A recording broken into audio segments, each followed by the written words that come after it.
parole. I just couldn't get it. Yeah, braces there. Here, there. Can you just take some pictures of Ralphie? Good job. Moments after the scuffle, over a half-dozen civilians have volunteered to either assist, congratulate, thank, or check in on the officer for a job well done. It appears a lot of good Samaritans want to see justice served in this case. While walking back onto the scene, the officer notices numerous items on the ground. At this point in time, the officer is aware of at least one item having been stolen from Aldi. However, further investigation will soon be conducted to figure out where the rest of the items came from. Well, I don't know if this probably is not here. He might have got this somewhere because he came in with a bag and had a few things in it. My ear's not bleeding, is it? Feels like it's fucked up. Let me take a picture of that. Are you sure you're good? They said you were almost choked out. He had me in a good spot. That was everything he could not to let him go. You need checked out? I think probably does hurt, huh? Your chest is alright? My chest is alright. I got asthma. That's giving me a problem right now, but You have nothing. I got an inhaler, so They said your lips were turning blue. They said you. I don't know. I was holding on to it so hard. There, you can And I was just screaming, help, help, somebody help. And I couldn't get to the radio because I had him like this around his waist, the legs, up against the cart. When he walked out, I could see the Pringles thing. When I approached him, he had that Slim Jims thing in there. I'm like, he's got more than that. He's got to. So I stopped him, and then, I bought it down here, bought it down there. Like, they don't sell those Slim Jim things anywhere else but here. I figured it would be alright. It's all really easy. I'm just gonna run the car and get my inhaler real quick. Luckily, this kicked on at some point, so it's got some of it out there. Robbery. Yeah, robbery. You look at me like crap I have. Right. I don't see any of that. Okay, then he just grabbed those two food items and walking out. I figured he had more. All that for vaccines and a freaking thing. Well, he's got warrants. It's just I can't only get it. Pringles, how do you go around? He went to the off for a very long time.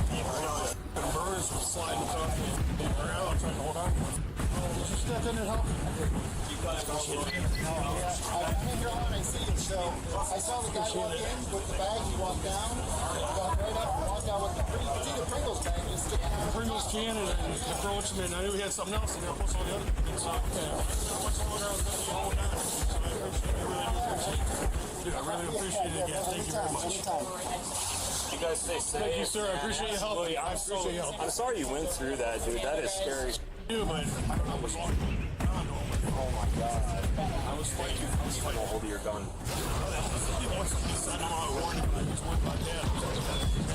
Oh my god. Yeah, I'm glad you're alright, dude. I do appreciate you stepping in. You don't have any clue how much I appreciate that. Oh, absolutely, man.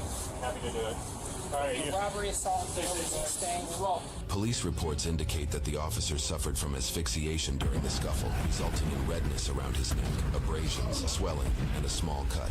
The officer went to the Lakewood Emergency Department to get medically cleared, where it was discovered he had petechia, or blood capillaries in both of his eyes that had burst from the pressure of the chokehold. This is commonly observed in autopsies where the victim is strangled to death. After his arrest, police reports detail they found drug paraphernalia related to cocaine within the suspect's plastic bag. The bag contained two known stolen items from Aldi, a can of Pringles and a package of turkey jerky, valued at a total of $6.28. Police reports indicate that within the bag was also a screwdriver set, a walkie-talkie set, and a couple voltage testers, suspected to be from Home Depot, valued at over $100. It is not confirmed if those items were also stolen. Police reports also shared that the suspect had an active warrant for failing to appear for larceny, and 3 other active warrants related to theft, obstructing official business, and criminal trespass. He also had a previous protection order against him.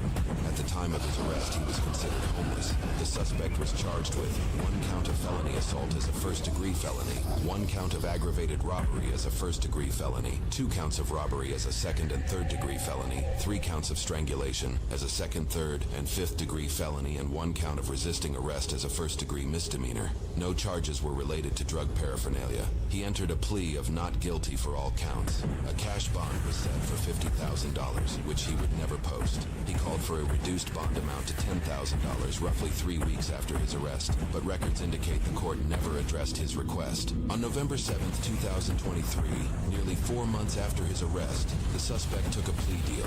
He was convicted on 1 count of felony assault as a first-degree felony, 1 count of strangulation as a second-degree felony, and 1 count of robbery as a second-degree felony. All other charges were dismissed. For this, he was sentenced to 3 to 4.5 years in prison, with 1.5 years to 3 years of probation. He is responsible for paying nearly $500 in court fees. He was granted 110 days of jail credit for his sentence, and official paperwork expects a release date in July of 2026. Roughly a week after his sentence, the suspect attempted to withdraw his guilty plea in a handwritten letter. He cited insufficient counsel, sharing he was not within mental coherency, as he did not take medication that morning. This motion was ultimately denied by the court, sealing his sentence. Thanks for watching, guys. I'm John, and welcome back. Today we have a shoplifting situation in Ohio. A suspect attempts to walk out of the store, ignoring all points of sale. Happens a lot. Now, a shoplifting case can potentially turn violent just because a police officer is... We're back with another... She lucky enough, and they are to struggle just to get a target. Mima...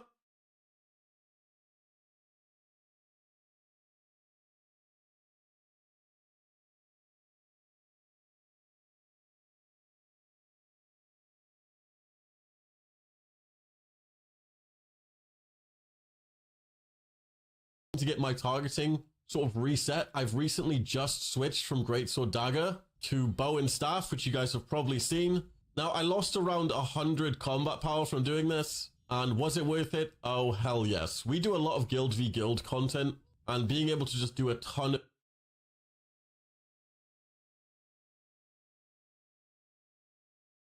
Hello, guys and gals. Me cooking, and I hope to God, maybe help since 2000 to identify if something 1980s to be shared active in the morning.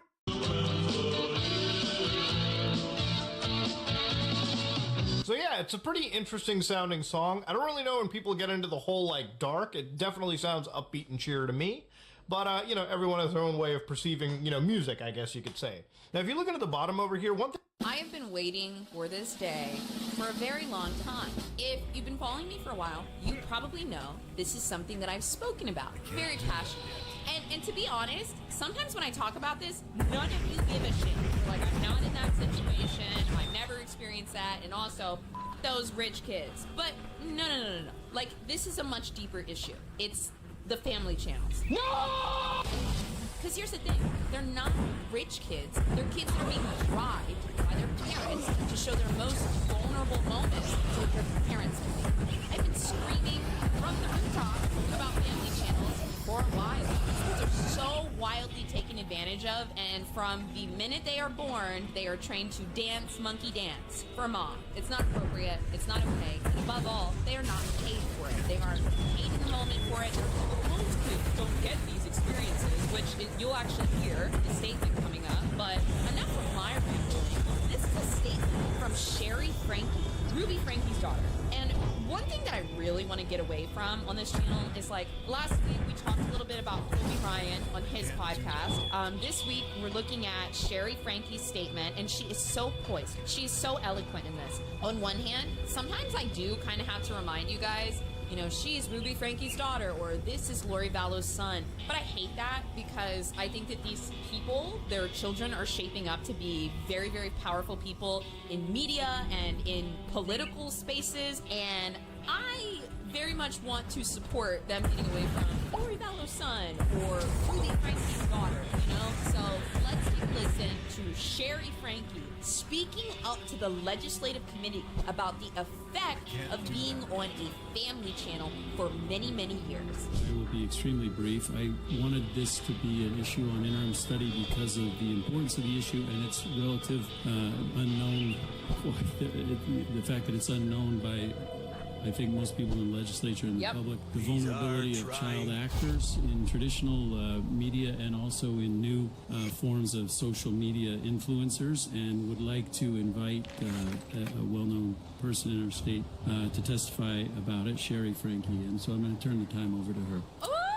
Thank you for having me today. My Hello, name Sherry. is Sherry Frankie. My mother, Ruby Frankie, is a prominent family vlogger that was arrested last year for child abuse. I don't come today as Yo, that just rolled off the tongue. She said, it is what it is, and I knew it was coming. I don't come today as the daughter of a felon, nor as a victim of an abnormally abusive mother. I come today as a victim of family vlogging. My goal is not to present any idea of a solution to this problem, but to shed light on the ethical and monetary issues that come from being a child influencer. When children become stars in their family's online content, they become child influencers. It is more than just filming your family life and putting it online. It is a full-time job with employees, business credit cards, managers, and marketing strategies. That's right, that's right. When the kids are in on the marketing meetings because they need photos, pay them. When you out here saying, let's have another kid because your other actors on the channel are being uncompliant, you pay them. Also, don't do that. And hold on. Sorry, I get so heated about this issue.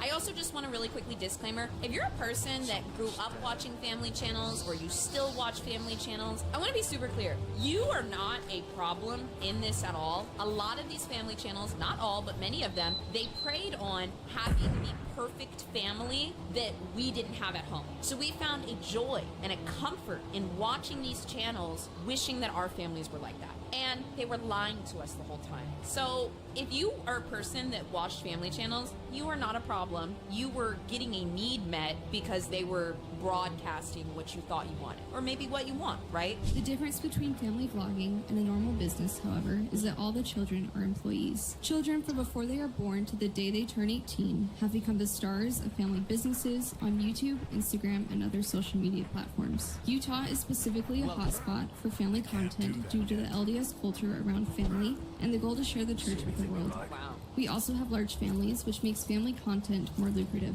Specifically, My God, she's so right. Large families, more money, more kids to film. 8 passengers, keep popping them out. But I want to be clear that there is never, ever a good reason for posting your children online for money or fame. There is no such thing as a moral or ethical family vlogger. At first, family vlogging is an alluring business that can bring high revenue. For my family, it became the primary source of income, as is often the case with most full-time family vloggers. These family vloggers that sit here and do the gentle parenting shit on camera and then make like parents feel bad at home because they're like, why can't I control my kid but so and so can, and they do it so well. They're lying, bro. Like, as you see with Ruby Frankie, she was abusing her kids behind the scenes, and it would sometimes come through in the vlogs, but for the most part she was, oh, I'm super mom, I'm so nice, we don't talk to our kids like that. Many child influencers are paid for their work, as I was, and this money has helped me in my adult life.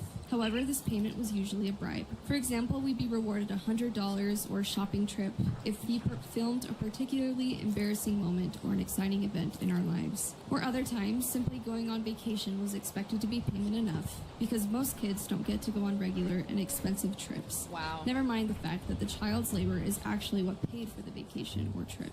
There is no law in place to guarantee that child influencers get any money from their work. If a family account does not become an LLC, parents are taxed heavily for paying their children. But parents also receive tax write-offs for the regular clothes that they wear, the money, the gas money used to drive places, and even the houses they live in. They write off the houses, they write off clothes for the kids, they write off food for the kids, they eat it on camera, write it off. You go on a vacation together and we post it on Instagram or on YouTube, write it off. Boom, boom, boom, boom, boom. Every single thing they did was for profit. And also, somebody in chat for a second, Woo Bear said a minute ago, she did not love those kids. And bitch, I agree with that. And even after registering their business as an LLC, there is no guarantee that children will get paid. Any payment that does happen is under the table with no paper trail. And how do we determine how much a child should make from appearing in family content? What price is worth giving up your childhood? But despite any monetary payment children may receive, don't let this excuse the 24/7 labor that these children are subjected to. As a child, I was fully aware that I was an employee. The business was successful when I was happy or when I shared my hardships with the world. Some of our most popular videos were when my eyebrow was accidentally waxed off and the whole world saw a crying teenager when I just wanted to mourn in private. Or the time I was violently ill and got the leading role in the video that day. My friends became scarce because dates were filmed. The leading role. Imagine being born and your worst moments are now a part, a bit, a scene, an act. And then mom calls cut and you're still crying. And then she walks out of the room because she got the clip and now you can deal with it. She's got to go film Jimmy. Like, we're not just talking about exploitation and abuse, we're probably also talking about neglect too. Severe neglect. My friends became scarce because dates were filmed, and none of my friends wanted to be on camera. The camera never stops, and there is no such thing as a break from filming. At the time, I tell you I had a choice in what was filmed, but I've come to learn that every child influencer, in a way, suffers from Stockholm Syndrome. Most child influencers would probably tell you they have full control over what is posted. But the reality is that their parents bribe and shame them into posting their most vulnerable moments. In fact, many child influencers... And they don't know what it's like to make choices about themselves or their image. They don't know what it's like to make choices without shame or bribe. Some of you guys actually also have that pattern. Like, you know, not even being a child influencer. Your parent felt like they weren't good enough to ask for their own needs. There's so many of us in the chat that feel like we can't ask for our own needs. Well, sometimes your parents are like that too. There's some people that when their parents want something, they will guilt you or shame you because they don't know how to ask for it directly and believe that their needs matter. And so then they just become this manipulative, weird monster. Like, be an adult. Say you need help. Say you want something. Say you care about me. Say, be vulnerable. In fact, many child influencers may tell you that they enjoy their work because of the monetary perks they receive or the fun experiences that they can have. After all, what child would say no to a fun vacation or shopping spree if all they needed to do was film an embarrassing moment? But as children, we do not understand the consequences of filming our lives and posting it for the world to see. Yes! We cannot give consent to our parents to post our lives. In any other context, it is understood that children cannot give consent, but for some reason, people think family vlogging is different. I did not realize the impact that filming as a child would have on me now. Even if you're somebody that's like, I really love my child and I just want to share a couple of these funny moments and I want to share them with the world. I also want to remind you guys that when you're putting your kids online, especially if they're much younger, there are pedophiles online. People are taking the faces and images of your children, no matter how innocent the video it is, and it's going to end up in AI. And then if there's AI porn of your kid when they're an adult, it is your fault. And I know some people make really innocent posts, but I think it's really up to some of us to say this so that you're thinking about it. Because some parents, like, they don't realize, they're just like, oh, this is so cute, this is a sweet moment. But if they knew, if they thought about that this is happening and that child will resent you when they're older, don't do it. Don't do it. It is not worth the opinions of random people on the internet. It's not. Oh, man. Sherry Frankie's demeanor and poise in this is really inspiring because I think what she went through is really f***ed up. And just look at the way she's speaking about it. That's just so admirable. It's so admirable. My social media became flooded with rumors of having sexual relations with my own brother to being called a baby birthing machine at the age of 13. All these things have stuck with me, and I will forever live between the ages of 13 to 17 in many of my viewers' minds. In addition, pedophiles stalk the internet, specifically seeking out child influencers. I promise you that the parents are aware of these predators and choose to post their children anyway. I understand that this is a big issue to tackle, and I am not asking you to ban family vlogging, but that is my end goal. I'm down for it. The kids can't consent because they don't know enough about the world in the future. It is your job and responsibility as a parent to teach them and protect them from things. And also, if you're a parent and doing this to your kids, you are not protecting them. That is like your #1 job, is to protect your kids. Okay? Like, and I get it. It's like I put the roof over their head and I put the food in their mouth or whatever. Okay, can we protect them emotionally? Can we protect them from sexual abuse? Can we protect them from pedophiles? Can we protect them from other people abusing them? Like, that is what you're supposed to do. Protect your kids. And so sitting here and saying, oh, it's just the internet. There's nothing we can do about it, but this is the family business. You got used to the money and you didn't want to stop. Sorry, everybody. I promise we'll be a little less heated in the other videos. I also understand that as Utahns, we don't appreciate big government overreach. But when it comes to protecting children, it should be a bipartisan issue. The only people harmed by child influencer laws are the parents exploiting their children. While this may not seem like an issue now, as child influencers in Utah continue to grow up, I foresee there will be legal crises, with these children realizing that vlogging has brought severe emotional distress. Jen even said, parents say that they put a roof over our heads, but that argument is invalid. Yeah, absolutely. It's not valid. That's the bare minimum. This is why I go out and date shitty guys, because people taught me the bare minimum. I put a roof over your head. Okay, if you didn't, you would go to jail. So I'm not giving you any flowers for that. Or these kids may realize they don't have an appropriate amount of money to show for their labor. After all, how does that child know how much they should have made versus what their parents may or may not have done? I want to be absolutely clear that there is no amount of money that can justify selling your soul as a child to the world. In no other industry would we justify unregulated child labor with a huge paycheck, and we should not do that here. If I could go back and do it all again, I'd rather have an empty bank account now and not have my childhood plastered all over the internet. Dude, she meant no that. amount of money I received. When she said that, she looked at the horror, and I believe it. I really believe it. This just breaks my heart. She's handling it way better than me, because I was standing up on that desk, sister. Put me in there as the anger interpreter. I can do this. Just let me use my hands.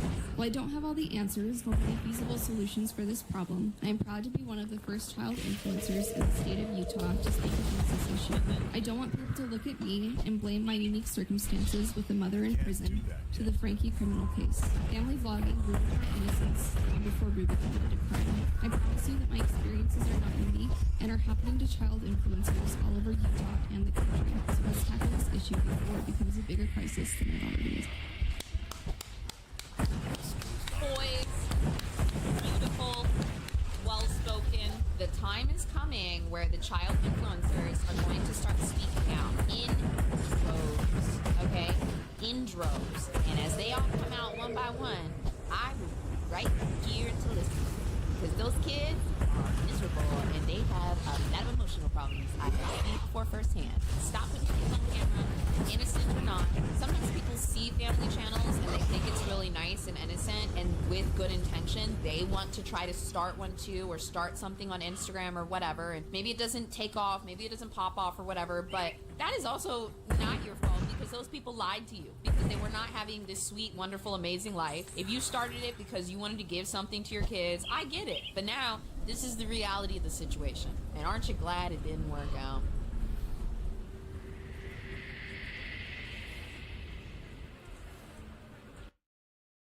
True. Again. Obvious. Yeah, I'm digging around too much now. Start to spiral this case and was always on the lookout for a way to make money fast. So it's rumored that He said it was something possible. Relationship brother service I had a war. Alert. She's alright? Nothing wrong, and stopped as quickly as the human brain is even capable of registering something in front of it, I feel like. Because you can see, like, if you slow down that footage, there is a car blocking both the father and the daughter, and then as he's getting close to the car, then the daughter is running right in front of him. He slams the brakes the second that happens. It's actually unbelievably impressive how quickly he was able to slam on those brakes. And yet, Dowdy dipshit is blaming Muhammad for this, even though he's just absent-mindedly going through chores without paying any attention to his daughter, not supervising her, which would have been fatal if not for Muhammad being so alert.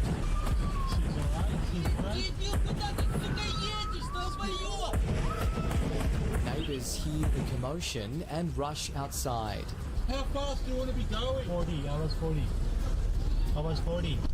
I'm calling the ambulance. Muhammad says some of the residents who came out turned on him. And they were like, you are going on, maybe you must have been drunk or something, and you must have been disrupting or something. How can you hit a go? Real quick, because I know when we're dealing with freedom units, people are going to get really confused. He's not saying he was going 40 miles per hour. That should be pretty obvious to people with eyes watching the dash cam that he's not going 40. That would be fucking zooming down that street. He's going 40 kilometers per hour, which if you convert it to freedom units, it's about 25 miles per hour, which is the normal residential speed limit for pretty much everywhere, I guess. Like, most of the residential areas in Tampa are around 25 as well, so I'm assuming it's the same over there too. So he was not speeding or going like dangerously fast. Pulling shit out of your butt with this false statement is absolutely awful. This is why dash cams are so important and why I really believe everyone should have one. I have a dash cam. I recently got it like about a year and a half ago, and luckily I haven't needed it yet, but I think it is better to have it and not need it than need it and not have it. Because in the case of Muhammad here, if he didn't have it, so many people are saying, oh, he must have been going 80 or he was drunk or distracted. And it's his word against the father and now the neighbors who weren't even there. They're literally just having like fucking like fantasy episodes in their head that they're playing about, oh, well, this is what must have happened. Like getting a magnifying glass out like they're fucking Sherlock Holmes here. Judging by the tire tracks when you slam the brakes, I can estimate that you were going approximately 77.6, repeating of course, miles per hour on this residential road. You were at fault. You almost killed this little girl. It's entirely on you. How could you have hit this little girl? Why are you drunk? Why are you... I can smell the alcohol in your breath. You've been fucking chugging absinthe. You have been sculling Jaeger bombs all night, haven't you? Like, you can't, like, save yourself in that scenario without the dash cam. Because there's too many people dogpiling you, even though you did nothing wrong. It is so important to just have that safety net. He says one neighbour who didn't even witness the accident told police what happened. He was giving the statement that I was going so fast. But he never saw you. He never saw me, no. Whoever gave that statement should be in jail for giving a false statement. The person wasn't even there, and yet they're claiming they saw him going so fast. He was like a fucking lightning bolt going down that road. It's a miracle the girl wasn't fucking exploded into a million pieces like it's Team Fortress 2. Like, what do you, like, it's craziness. It's actual unhinged lunacy. There are just people out there that are evil and just going to lie to the police about this just to fuck you in the face. Someone who was not even around to witness what happened is now making things up about it. Oh yeah, after he hit the girl going about 85 miles per hour, I heard him say that he wanted to finish the job, so he went to the trunk and he was getting out a chainsaw before the father put a stop to it. It was brutal stuff. This guy, throw him in jail, lock him up. Mohammed doesn't want to think about what could have been if he didn't have dashcam footage to prove his innocence. This video evidence really saved my life, because if the police listened to the statements, and I could have been charged guilty. Thankfully, the little girl was okay, taken to hospital for a checkup. He's not exaggerating either. Without that dash camera evidence, there's multiple statements from people making shit up about how you're the bad guy and did everything wrong, even though that's not the truth. Muhammad's life would have been ruined. It would have been over right there. That would have been a full-blown game over, bad ending credits roll. The dash cam footage saved him. Lara Craven lives next door. She wasn't there when the accident happened, but has 2 kids and says she's been lobbying council to make the street safer. Got a lot of families on the street, children getting in and out of cars. It's dangerous. I think we should first and foremost have speed bumps. I thought this was worth including from the segment here. It then also brings out someone talking about how important supervision is over children around roads. But this stream in particular does seem dangerous. According to her, it is dangerous. You know, there's no speed bumps apparently. As you can tell from the dash cam footage, there's cars that are packed tightly there, which obstruct visibility, which is clear when you watch the dash cam footage, how you can't even see the father or daughter until it's like too late and you're right there. So that is just a recipe for disaster. And the speed limit is apparently 40 kilometers per hour. I would say personally, that's probably too fast for how that road is set up. Like, I would be going like 10 there just because of how scared I am of shit like that. But I don't think Muhammad was at fault even slightly here. He was obeying the road rules. Like, it is a 40-kilometer zone and he was going 40 or less. Like, he didn't do anything wrong. I do think that street is just particularly dangerous. And at the end of the day, if the father was supervising his child more, this probably wouldn't have even happened in the first place. It was very hard for me because couldn't do anything. It kept replaying in my mind everything. I'm sorry for that girl, and I'm sorry for her father as well, how he reacted and everything. But I think it was his natural reaction. Muhammad just seems like an actual saint. He seems like the nicest guy. So he's talking about, like, you know, how hard that was for him after that happened. Like, it was a really scary thing that he thought about a lot and still does. And he talks about, like, how he still hopes that his daughter is doing well, and he even says that he feels sorry for the father, and that the way he reacted must have just been a natural instinct at what happened. Of course, it's understandable that the father would be really upset and panicking because something like this is traumatic. But he should have been able to recognize that he's at fault for not supervising his toddler, especially around busy streets. That is an extremely important thing to do. And I can only hope that he recognized that and apologized to Muhammad, because this could have been so much worse. And it's just extremely lucky that the little girl is okay and that everyone gets to walk away from this. If the police told me it's not my fault, I was thinking maybe I could have done anything better to not let that go. But yeah, that people's messages and comments, they were thinking they really supported me.